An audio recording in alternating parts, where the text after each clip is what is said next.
today we have with us the co-founder and CMO of Boat, Shri Aman Gupta ji. I'm sure everybody is, the applaud itself is self-explanatory. Give a big round of applause, guys. I mean, why to shy off? So looking at the applaud and looking at the popularity, I think the first question has to come to you. So let me ask the first question of this panel discussion today to Amanji. The entrepreneurship is often linked with the risk-taking and innovation. What lessons young leaders, those who are sitting in the front, can learn from the startup ecosystem that can be applied to the governance and policy making? First of all, I would like to thank you guys to call me here. It's an honor.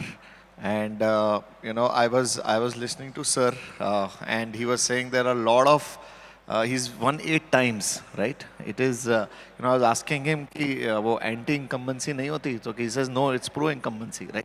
Things have changed in India, sir. People like you, and when you were talking like a colonel. I was telling you, right?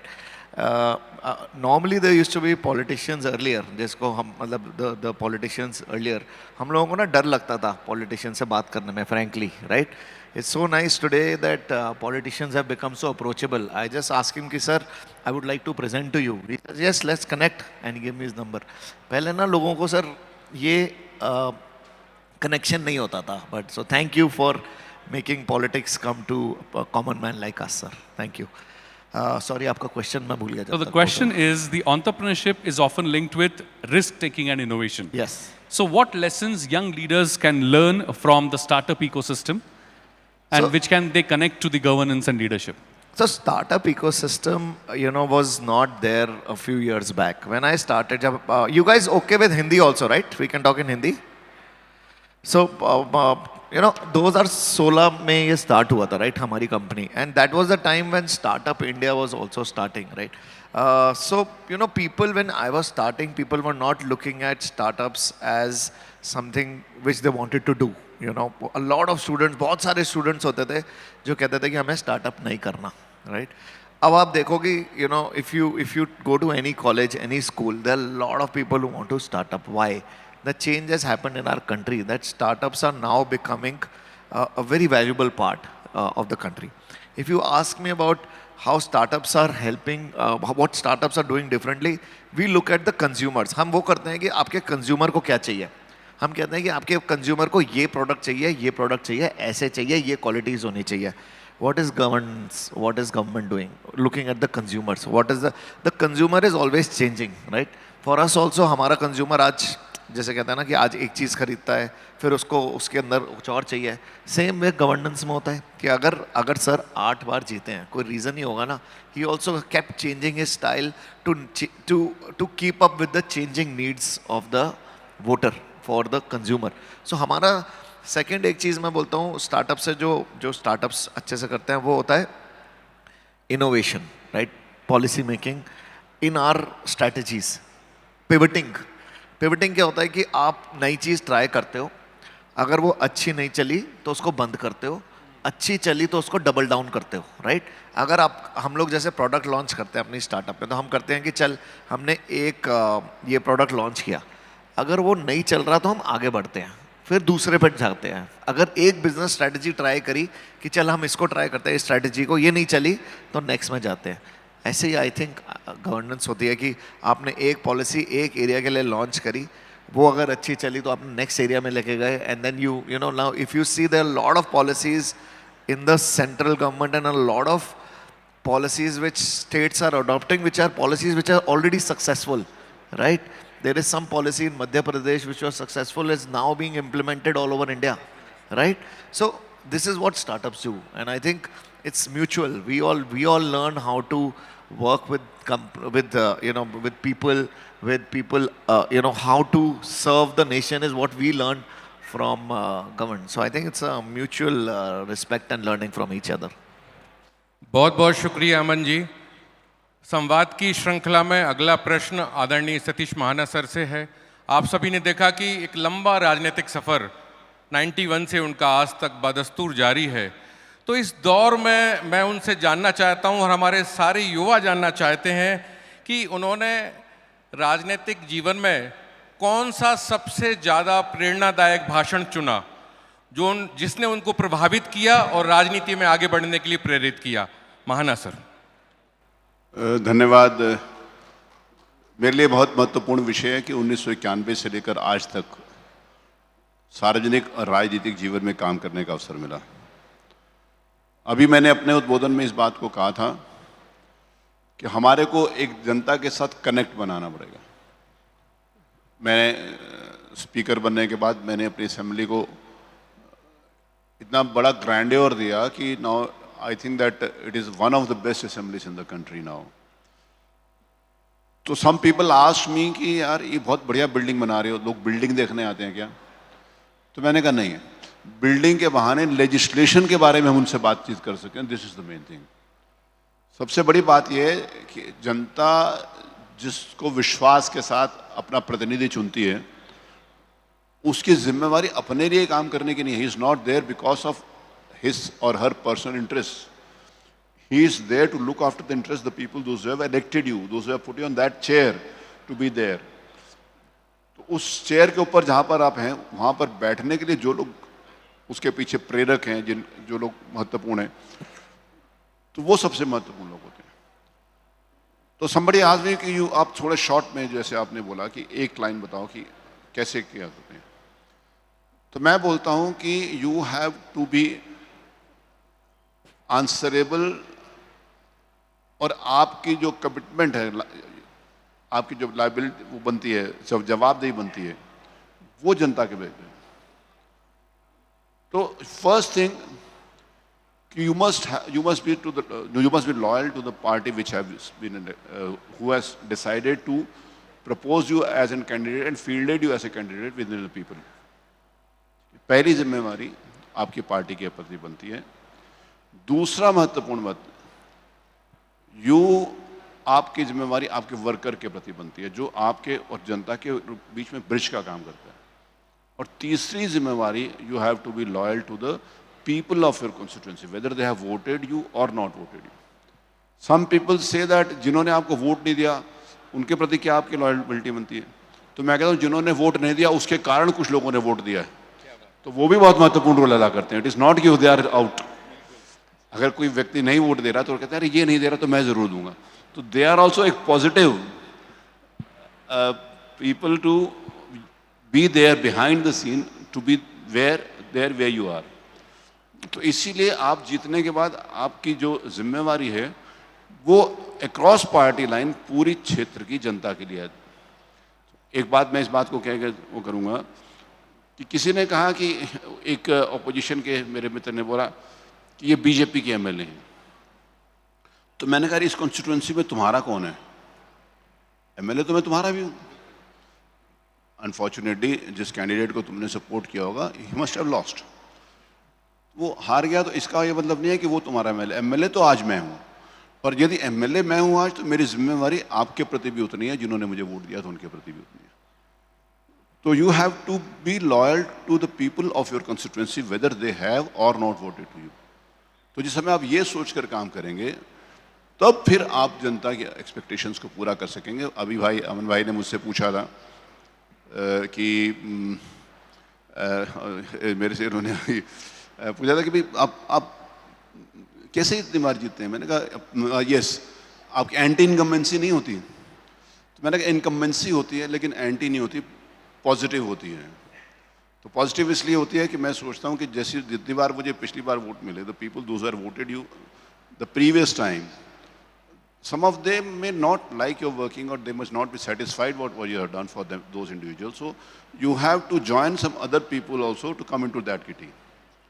तो जिस समय आप उन लोगों को भी जोड़कर अपने साथ लाने का काम करते हो तब फिर आप आगे बढ़ते हो, और उसके कारण आपकी जिम्मेवारी प्रत्येक व्यक्ति के ऊपर बनती है।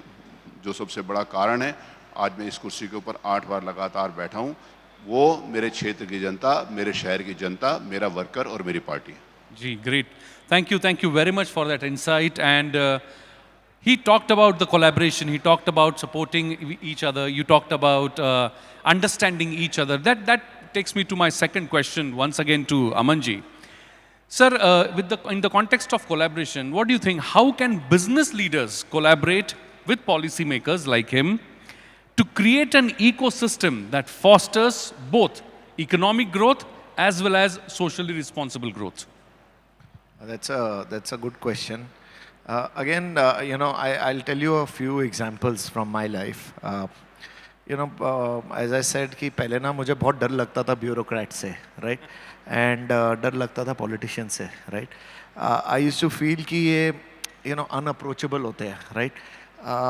और हम अपना काम करते हैं, ये इनका काम है, ये अलग काम है, right? जब हम 3 साल पहले, we were not even there in the Shark Tank. Government started talking to us कि आप बताओ आपको क्या प्रॉब्लम है. We got calls from the secretary. We met the ministers.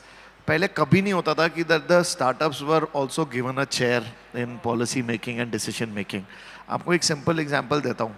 जब मेरे को मोदी जी ने लास्ट ईयर मेरे को पेरिस लेके गए फ्रांस अपने साथ डेलीगेशन में, there was a lot of people who had come there, ठीक है. The businesses were, एक बंदे ने बोला कि मेरी ना 60 साल पुरानी कंपनी है. दूसरा बिजनेसमैन आया, वो कहता कि मेरी 6 फैक्ट्रियाँ हैं फ्रांस में. एक आया इंडिगो वाले, वो कहते कि हमने आपके 300 प्लेन खरीदे हैं. और एक तरफ मैं बैठा हुआ था जिसकी कंपनी खाली 6 साल पुरानी थी. और मैंने बोला कि this is the new India, right, where people like us who were like one of the students few years back are also given chance to represent India. That is what is happening with the startup world. There are a lot of dialogues which happen with the startup ministry. They keep calling us कि आप बताओ next क्या करना चाहिए, क्या होना चाहिए, क्या एक startup policy forum बन रहे हैं. We feel that we are encouraged, and there are a lot of startups looking at us because we've done decently well. हमें ये लोग जब they give us that recognition, there are a lot of young startups who feel encouraged. Yeah, we should also do something like that. Why can't we do it? So I think it's a good time where the government is working very closely with startups to develop. And as Modi ji rightly said, 2047 is what his vision is, to make India Viksit Bharat, right? A developed nation. And I think startups will play a very important role there. And as they say, we are the 3rd largest startup ecosystem in the world. I think time is not far away when we'll be the number 1 startup ecosystem in the world. बिल्कुल ठीक कहा अमन जी आपने कि देश में एक नया आर्थिक इकोसिस्टम बन रहा है जहां स्टार्टअप्स को काफ़ी प्रोत्साहन दिया जा रहा है और युवा शक्ति कई प्रकार के नए स्टार्टअप के साथ अपने आप को जोड़ रही है. मैं अगला प्रश्न आदरणीय सीपी सर से करना चाहता हूं कि आपने प्रदेश स्तर पे, राष्ट्रीय स्तर पे अनेक नीतियों में प्रत्यक्ष अप्रत्यक्ष भूमिकाएं निभाई, मगर क्या आपके मन में कोई कसक है कि एक राष्ट्रीय नीति जो आप बदल सकते या नहीं बना सकते, तो वो कौन सी होती?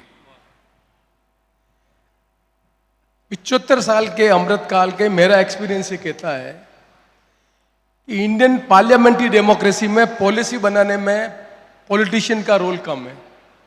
We have left that space to the bureaucrats. जब तक हम पॉलिसी बनाने में अपना एक प्रोएक्टिव रोल नहीं बनाएंगे, तब तक हम बहुत बड़े पैमाने पर एंटरप्रेन्योरल एक्टिविटी को नहीं बढ़ा पाएंगे. यस, अभी कुछ स्टार्ट हुआ है, स्टार्टअप इसके एग्जाम्पल हैं, but they are few examples. Public welfare की पॉलिसी बनाने में जनप्रतिनिधि का जितनी भूमिका होनी चाहिए उतनी भूमिका नहीं है. कारण सिंपल है, पार्लियामेंट्री डेमोक्रेसी में 3 पिलर हैं: executive, assembly, legislator and judiciary. मेरे साथ महाना साहब बैठे हुए हैं. इलेक्शन होता है, एमएलए होते हैं, 4000 से ज़्यादा एमएलए हैं, 500 से ज़्यादा एमपी हैं. कितने दिन तक असेंबली चलती है? पॉलिसी बनाने का काम एग्जीक्यूटिव करती है. वो पॉलिसी ठीक बन रही है नहीं बन रही है, उसमें कमी है. एक स्टार्टअप को तो भूल के आप डिस्कस कर सकते हो, पर पब्लिक पॉलिसी की स्क्रूटनी करने का काम असेंबली में होता है. जब असेंबली चलती ही नहीं है तो दी क्वालिटी ऑफ पॉलिसी बनाने का काम करने का काम आप नहीं कर पाते. मैं एग्जांपल देना चाहता हूँ. कोरोना जब स्टार्ट हुआ तब सरकार ने फैसला किया सारी स्कूलें बंद हो जाएगी. सो फॉर 2 years एजुकेशन किस तरह से हो रही थी? मोबाइल से हो रही थी। कल्पना कीजिए उन बच्चों की जिनके माँ बाप पढ़े लिखे नहीं थे, उन बच्चों की एजुकेशन कैसे हुई? अब वो 2 साल में बच्चे दोनों एक ही क्लास में आ गए, तो एजुकेशन जो डिप्राइवेशन है 2 साल का, वो लंबे समय तक चलेगा। हम एक विकसित भारत की कल्पना कर रहे हैं, इन किसी भी असेंबली में, मुझे पता नहीं माना साहब बताएंगे मुझे, या किसी भी पार्लियामेंट में इस डेफिशिएंसी को पूरा करने के लिए एजुकेशन पॉलिसी में क्या बदलाव करना चाहिए? We never discuss it. जब हम नहीं डिस्कस नहीं करें तो पॉलिसी बनाने में जब तक हमारी भूमिका नहीं आएगी तब तक पार्लियामेंट्री डेमोक्रेसी के साथ प्रॉब्लम आएगी। नंबर 1। नंबर 2, रोल कॉन्फ्लिक्ट है, जुडिशरी और एग्जीक्यूटिव का रोल कॉन्फ्लिक्ट है। जब तक ये इम्बेलेंस बिगड़ेगा मान लो, तो इसके फार रीचिंग इफेक्ट होंगे। Who interprets the law? कानून बनाने का काम as per the constitution, there are subjects, commerce के कौन बनाएगा, फॉरेन पॉलिसी का कौन बनाएगा, that domain lies with the parliament. There are state subject constitution में जिनका काम है लेजिस्लेटर बनाएंगे। After 73 and 74 amendment, we have empowered local self-government and panchayat, and we have not given them a power. एक government चलाने के लिए chief secretary होगा, एक सेक्रेटरी होगा, पंचायत चलाने के लिए कौन होगा? हमने कभी कल्पना ही नहीं की। जबकि इस देश में ज़्यादा लोगों की समस्या लोकल लेवल पर, रेवेन्यू की पटवारी के साथ संबंध है, पुलिस के कांस्टेबल के साथ संबंध है, छोटे लेवल पे स्कूल की समस्या है, हेल्थ की समस्या है, उसको मॉनिटरिंग करने के लिए आपने कोई पॉलिसी बनाने का काम नहीं किया। Still we have a legacy कि कलेक्टर का मतलब रेवेन्यू कलेक्ट करना है, तो हमने पूरा स्ट्रक्चर बना रखा उसमें पे। इस देश में आज़ादी के बाद अर्बन पॉपुलेशन बढ़ी है। वी डोंट नो कि अर्बन पॉपुलेशन के लिए जो इशू हैं, सॉलिड वेस्ट को कैसे खत्म करेंगे, नाली की व्यवस्था कैसे करेंगे, मास ट्रांसपोर्टेशन करेंगे, हमने मैन पावर को ट्रेन ही नहीं किया। So you required a policy where you required different kind of governance models. ये चीज़ें तब तक नहीं हो पाएगी जब तक इलेक्टेड आदमी को राइड करने वाला एजुकेटेड आदमी नहीं होगा। जब मैं आपको धन्यवाद देना चाहता हूँ, ये जो नई पीढ़ी के लोग जो छात्र संसद में भाग ले रहे हैं, ये जितने वेल इन्फॉर्म होंगे, आप जो मैं आखिरी बात बताना चाहता हूँ जिसको समझने की जरूरत है, आफ्टर एआई इतना बड़ा डिस्रप्शन हो रहा है दुनिया में, एजुकेशन में होगा, हेल्थ में होगा, बिजनेस में होगा, हमने अभी तक उसको इम्पैक्ट को कहीं डिस्कस ही नहीं किया। उसके लिए हमने कानून नहीं बनाए। कैसे कानून बनाने हैं, किस तरह से मोबाइल पे प्रोनोग्राफी के कारण नौजवान पीढ़ी के साथ किस तरह का खिलवाड़ हो रहा है, उसका इम्पैक्ट क्या हो रहा है, हमने असेसमेंट नहीं किया। तो my own experience of 40 years, I became MLA 1980। एक छात्र स्टूडेंट पॉलिटिक्स से भाग लेते लेते मैं यहाँ पहुँचा हूँ। तो मेरा अनुभव एज ए स्टेट मिनिस्टर, मेरा as a government of India minister, मेरा अनुभव एज ए स्पीकर कहता है कि ये जब तक हम जो हमारा वोटर है उसको हम इतना एजुकेट नहीं करेंगे, उन्हीं में से लेजिस्लेटर बन के आएंगे, उसी में से मंत्री बनेंगे, तब तक वो गैप नहीं होगी। तब तक हम पब्लिक के लिए जो पॉलिसी बना रहे हैं उसमें इलेक्टेड रिप्रेजेंटेटिव का रोल कम होगा। इसलिए पार्लियामेंट्री डेमोक्रेसी में participation is one thing, but participation power is important. जब तक हम इलेक्टेड रिप्रेजेंटेटिव को पावर नहीं देंगे पॉलिसी को इंप्लीमेंट करने के लिए, ज़्यादा असेंबली और पार्लियामेंट की मीटिंगें बुलाकर क्वालिटी ऑफ पॉलिसी को इंप्रूव करने का काम नहीं करेंगे, तब तक हम पब्लिक वेलफेयर के जितने काम करने चाहते हैं उसमें तकलीफ आएगी। हाँ बस सही है, हमने बहुत प्रोग्रेस की है, but not at the cost of parliamentary democracy. मैं समझता हूँ कि इस देश और तेज गति से आगे बढ़ेगा। डेमोक्रेसी देश में इवॉल्व हो रही है। 75 ईयर्स में हमने बहुत अचीव किया है, but the quality of legislator ज़्यादा अच्छे इलेक्ट होकर आएंगे। जो हमारे पढ़े लिखे लोग हैं उनको मौका मिलेगा तो वो और तेज गति से, जैसा गुप्ता जी कह रहे हैं, उस तरह की समस्याओं को बनाने में ज़्यादा अच्छी भूमिका निभा पाएंगे, ऐसा मैं मानता हूँ। बिल्कुल, thank you very much Joshi ji. अब एक सवाल जो मैं पूछने जा रहा हूँ, it is very very close to the hearts of all the young minds those are sitting here. Sir, I am really happy to share with all of you sitting here that MIT World Peace University runs a program called as Co-Creation Program. So उसमें क्या होता है, बच्चे अलग अलग शिक्षा शाखाओं से, मतलब इंजीनियरिंग, कोई फार्मेसी का बच्चा, कोई बिजनेस का बच्चा, वो सब एक साथ आते हैं and they try to work on some social issues to solve those social problems, co-create the solution. और उसमें से कई स्टार्टअप्स ऐसे आगे आ रहे हैं कि जो बिजनेस के तौर पे ये सॉल्यूशंस आगे लेके जाना चाहते हैं। So I think there is only one person on this stage who can ask this question to Shri Aman Gupta ji. Sir, what do you think? What are those ingredients to make a brand successful? Because if students are taking up such challenges and creating new brands and creating new enterprises, what is your message to them? What are the ingredients to make it successful? Again, thank you for the question. And I think, for me, brand बनाना ना बहुत बहुत important है. आपको हर चीज़ में brand बना सकते हो और मेरे हिसाब से इट्स वेरी सिंपल. मैंने ना लाइफ में, अपनी लाइफ में मार्केटिंग और ब्रांडिंग पढ़ी नहीं है. I have not studied, right? But still today people say that, Boat is one of the most successful brands in the country, right? The reason is very simple. एक ना बहुत पुरानी एक लाइन है. अगर आप किसी भी शॉप में जाओगे ना, तो आप लिखा होता है वहाँ पे, नीचे लिखा होता है ग्राहक भगवान है. सुना आपने, ग्राहक भगवान है लिखा होता है. It's very simple. Consumer is your god. Your brand is build based on what the consumer wants. I tell you a small example. आपका जब कंज्यूमर इंडिया में था ना, जब हम लॉन्च कर रहे थे, तो there were a lot of brands which were selling similar products. I was not the first headphone brand in the country. Headphone हमसे पहले there were a lot of Japanese, Chinese, German and even Indian brands which were selling. In 6 years, why did we become one of the most successful brands? Is because we kept our consumer at the forefront. Always. Second, brand is very, it's a definition, right? There are only 4 P's in brand building. एक होता है, first P is product. आपका product अच्छा होना चाहिए. Second P is right place where you sell it. Third is right price. And fourth is right promotion. Nothing else matters. It's very simple. It's very simple. सही product लाओ, सही दाम पे बेचो, अच्छे से बेचो, जहाँ जहाँ कंज्यूमर है वहाँ जाके बेचो और माल बिकता है. So it's very important that आप कभी भी अपना ना प्रोडक्ट प्राइस से मत बेचो. कभी भी. आप देखो, सबसे सस्ती गाड़ी इंडिया में जो आई थी ना, वो थी Tata Nano. You remember? Where is Tata Nano today? बंद हो गई. क्यों? क्योंकि उसने बेचा प्राइस से. उसने बोला कि ये सबसे सस्ती गाड़ी है. इंडिया में कोई सस्ता नहीं खरीदता, कोई सस्ता नहीं खरीदता. आप किसी गांव में चले जाओ, वो पूछते हैं कि आपको क्या खरीदना है, तो बोलता है मुझे वो खरीदना है जो टाउन में खरीदा जा रहा है. टाउन वाला वो बोलता है जो सिटी में खरीदा जा रहा है.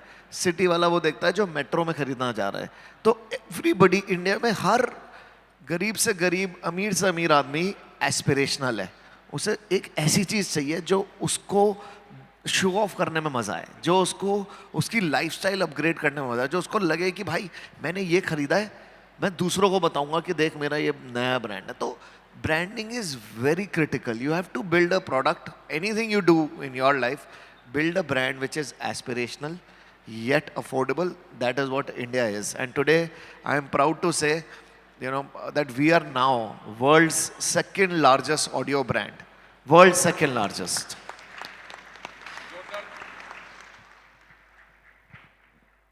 जोरदार तालियों से इस युवा उद्यमी का हौसला बढ़ाइए, जिसने ब्रांडिंग के कारण आज बोट को बोस के ऊपर ले गए हैं साउंड की टेक्नोलॉजी में. ये आप में से ही कोई आया है, कोई अलग से नहीं आया है, कोई एलियन बाहर की दुनिया से नहीं आया है. अपनी इच्छा शक्ति से इन्होंने अपने ब्रांडिंग के बल पर, अपने अन्वेषण के बल पर ये मुकाम पाया है. बहुत बहुत शुक्रिया अमन जी.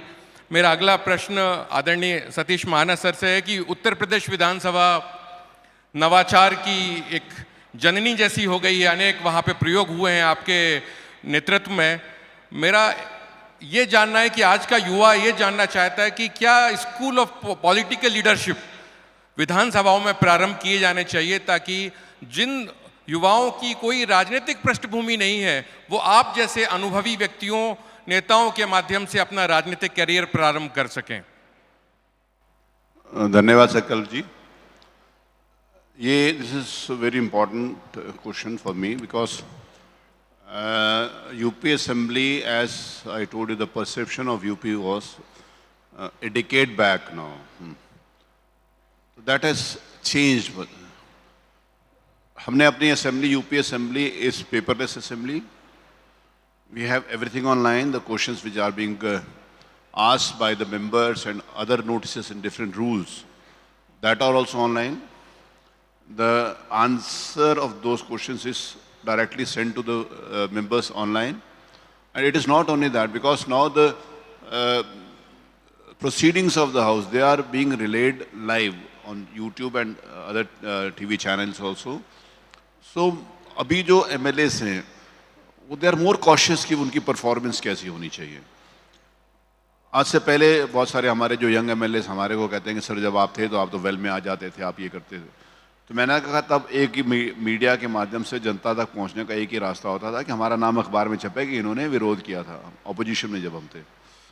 तो मैंने कहा अब पीपल डोंट वांट दैट आप विरोध करो, पीपल वांट टू सी कि what are you performing for our purposes, हमारे लिए आप क्या परफॉर्म कर रहे हैं।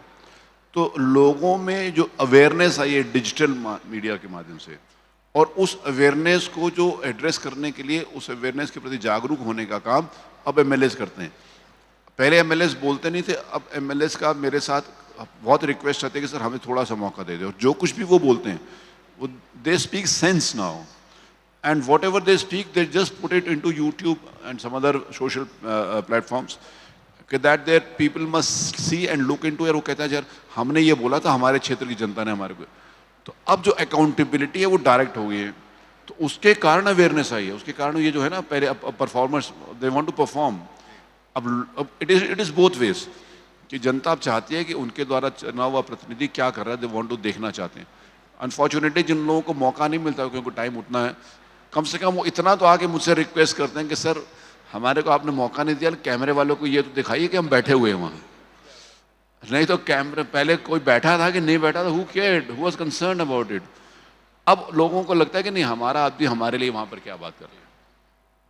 मैं आदरणीय जोशी जी को जैसे मैंने कहा कि मैं इनको एक आदर्श मानता हूँ, ये निश्चित रूप से जो बात इन्होंने कही है वो 100% सही है, उसमें कोई बिंदी में नहीं लगाई जा सकती, लेकिन ultimately we the elected representatives and the legislature has to understand, और जो बात मैंने कही थी कि public has to understand this, एक मैंने कहा था ना कि आपको नेतृत्व के ऊपर विश्वास, वो विश्वास कम हो गया कहीं ना कहीं पॉलिटिशियंस के द्वारा अपने आप को पीछे खींचा गया कि we handed over that authority to the executive which was to be done by legislators now, that was handed over। I don't mean to say, मैं अपने एमएलएस को भी बोलते हैं कि आप डीएम का काम नहीं कर पाओगे, आप एसपी का काम नहीं करोगे, आप लेखपाल का काम भी नहीं करोगे, उन्होंने अपना काम करना, आपने अपना काम करना। On the other side I tell the executive also that आप जो कुछ कर रहे हो उसकी जिम्मेवारी lies on the people representative, और कोई वहाँ पर आपकी मेरी कॉन्स्टिट्यूंसी में आपकी कॉन्स्टिट्यूंसी में अगर कोई प्रॉब्लम है तो वो मीडिया वाले दिखाएंगे ये सड़क टूटी है, एमएलए जिम्मेवार, लाइट नहीं आ रही है, एमएलए जिम्मेवार, सिंचाई नहीं हो रही है, एमएलए जिम्मेवार, स्वास्थ्य सेवाएं ठीक नहीं है, एमएलए जिम्मेवार, शिक्षा ठीक नहीं है। जिम्मेवारी हमारी है इलेक्टेड रिप्रेजेंटेटिव की। नेगेटिव अगर कोई चीज होता है तो we are being held responsible for it, और कुछ पॉजिटिव हो जाती है तो obviously it goes to the executive side, वो बहुत अच्छे लोग हैं। तो इसके बीच में बैलेंस बनाने का आज वर्तमान में बहुत आवश्यकता है, और वो तब पॉसिबल है जब जनता का अपने प्रतिनिधि के ऊपर विश्वास होगा। उस विश्वास को हमने जो कम हुआ था उसको पुनर्स्थापित करने के लिए विश्वास है। मैं I am with due respect, I am not talking political, each and every time जब से हमारा देश आज़ाद हुआ है तब से बहुत बड़े बड़े लीडर्स हुए और सबने देश के लिए काम किया, सबने देश के लिए काम किया। प्रधानमंत्री जी भी कहते हैं और हम सबको इस बात के लिए समझना होगा, ऐसा नहीं है कि पिछले 10, 11, 12 साल के अंतर्गत हुआ, लेकिन अनफॉर्चुनेटली जो एक रिस्पेक्ट खो दी थी पॉलिटिशियन ने, लोगों ने कहा था कि यार इनके ऊपर विश्वास करना मुश्किल है, उस रिस्पेक्ट को वापस लाने का काम हमारे प्रधानमंत्री जी ने किया है। लोग कहते हैं अब जो ये कहते हैं वो करते हैं, जो ये पहले कहते थे वो करते नहीं थे, उसके कारण हम नीचे गए थे, अब जो हम कहते हैं वो करते हैं, और सबको उस ओर चलना पड़ेगा, हर पॉलिटिकल पार्टी को उस ओर चलना पड़ेगा, क्योंकि अवेयरनेस पब्लिक के बीच में आई है, और वो उस अवेयरनेस के कारण एक बहुत बड़े चेंज की आवश्यकता है। और UP assembly being the largest assembly in the world, अगर मैं कहूँगा वर्ल्ड में असेंबली के नाते देश तो 4 हैं, there are 4 countries those who are more populated than what Uttar Pradesh is, but I don't think that any of the assemblies within those 4 countries also that will be so big. So I have the privilege and proud privilege to say that UP Assembly is the largest assembly representing people across the world. It is not only the state in the country. So I am proud to be there, and now we are leading in each and every aspect, and we are learning also from friends like Joshi ji and many more friends in different states from different political parties also. So we are learning from them also. अच्छी चीज best practices जहाँ से भी मिलेंगे हम वहाँ से सीखेंगे और हम सब लोग मिलकर आगे बढ़ेंगे। मैं इतना बात करूँ। Thank you. Thank you very much. And now we come to the important and the last segment of this panel discussion, and which is rapid fire round. In rapid fire round, you both are also the student leaders, those who have come from different corners of the country. You are also going to participate. So ऐसा होने वाला है sir, मैं आपको ये सवाल जो है हमारे पास स्टूडेंट्स की तरफ से आए हैं, ये मैं आप सभी को एक ही सवाल सभी को पूछने वाला हूँ और उस पर आपको विचार नहीं करना है, आपको एक क्षण में टॉप ऑफ योर माइंड जो आता है वो बोल देना है। हाँ बिल्कुल, the वो first one, गुंजाइश रहेगी सर दूसरे वाले if को। I ask the first question to this one, then you will get some time, but yeah, that's the advantage. Okay, so the first question to you, one word you think would describe the leadership in 21st century. One word to describe leadership in 21st century. Leadership is not about One giving word, orders. sir, one word. Together. Leadership is about together. Togetherness. Okay. Amanji? Growth. Growth. Okay. Accountability. Accountability. उनको mic क्या? Futuristic. Futuristic. Okay. Women representation. Women representation. Okay, that's a good one. Next question. Now, I'll start with you to keep it fair. A historical leader you admire. Indira Gandhi. Okay. तो तालियां आ रही है. ऐतिहासिक व्यक्ति जिसको आप सबसे ज्यादा मानते हैं, राजनीतिक व्यक्ति। I will take two people, Indira Gandhi and Modi. Okay. Atal Bihari Vajpayee. Okay. Sir. Yeah, I agree. Historical leader Atal Bihari Vajpayee ji would be the one. Oh, okay. Yes, I also agree with Atal Bihari Vajpayee ji. Okay, so fine. Now I'll start with you. One book you think every young leader should read. S. Jaishankar ji book just published, Why Bharat Matters. Every Oh. youth must read that. Okay. Please. ऐसी कौन सी किताब है जो सभी youth leaders ने पढ़नी चाहिए? एक किताब. यार ये गलत क्वेश्चन पूछ लिया, मैं किताबें पढ़ता नहीं जा रहा मैं Swami Vivekananda. Oh, okay. Discovery of India. Bharat के राष्ट्रीय प्रधानमंत्री। Okay. सर मेरा प्रश्न है कि इतिहास में ऐसा कौन सा अनसंग हीरो है, भारतीय हीरो, जिससे ज्यादा मान्यता मिलनी चाहिए थी मगर मिली नहीं? It can be ancient. I feel it is Draupadi.